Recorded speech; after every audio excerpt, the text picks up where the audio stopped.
Bonjour, alors on va essayer de traiter un exercice sur la diagonalisation des endomorphismes de rang 1.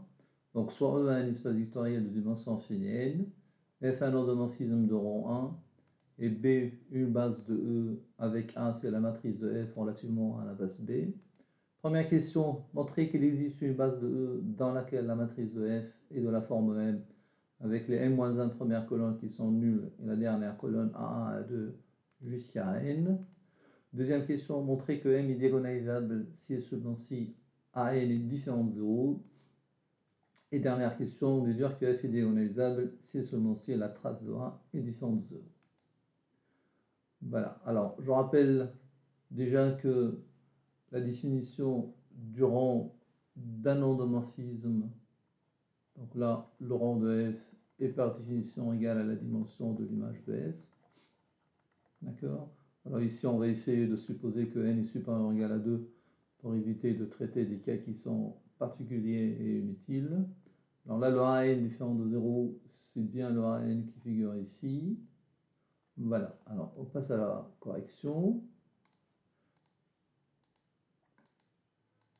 Alors, d'après le théorème du rang, si f est de rang 1, alors la dimension de quart de f égale à n-1.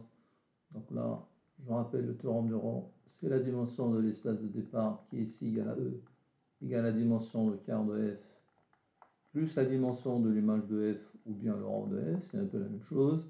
Vu que la dimension de E égale à n, dimension de quart de f, dimension de l'image de f, c'est-à-dire le rang de f égale à 1, on a la dimension de quart de f égale à n-1.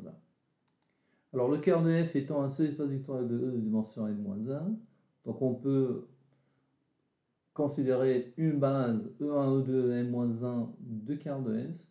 Cette base-là serait une famille libre de E qu'on peut, d'après le théorème de la base incomplète, la compléter en une base E1, E2 jusqu'à En de E.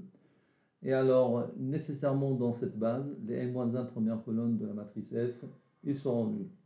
Pourquoi? Parce que la matrice de F, relativement à cette nouvelle base-là qu'on va supposer égale à B', et ben ça va s'écrire sous cette manière-là.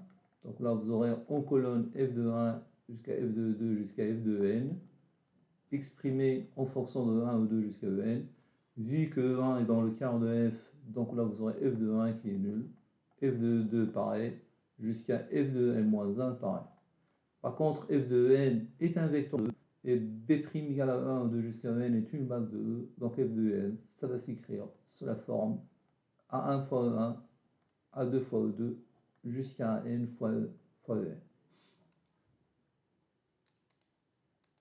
Alors, deuxième question, M est une matrice qui est triangulaire supérieure, bon, on le voit bien. M est une matrice triangulaire supérieure avec les coefficients diagonaux, c'est soit égal à 0, soit alpha n. Donc les valeurs propres, c'est exactement 0 et alpha n.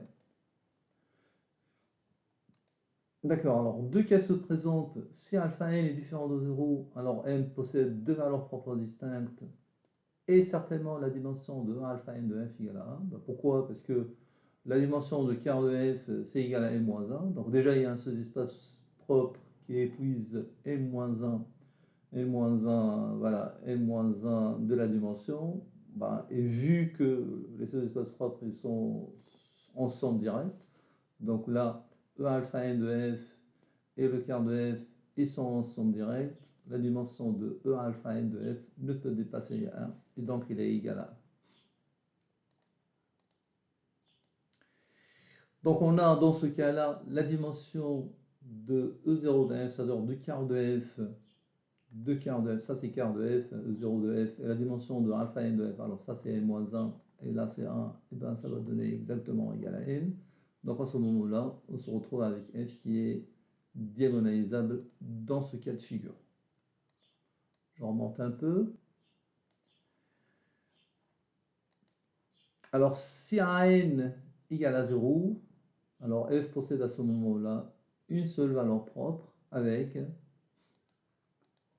un seul espace propre qui est égal à n-1 qui est différent de n. Et donc dans ce cas-là, le f n'est pas diagonalisable. Alors je rappelle aussi un résultat très connu, préconnu, à savoir que quand vous avez un endomorphisme qui admet une unique valeur propre au lambda, alors vous avez f qui est diagonalisable si et seulement si f est de la forme lambda l'identité 2.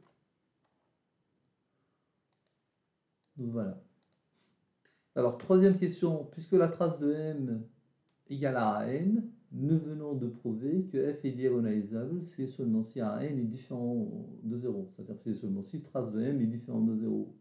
Or, A et M représentent toutes les deux l'endomorphisme F dans deux bases différentes. Donc, A et M seraient des matrices qui sont semblables.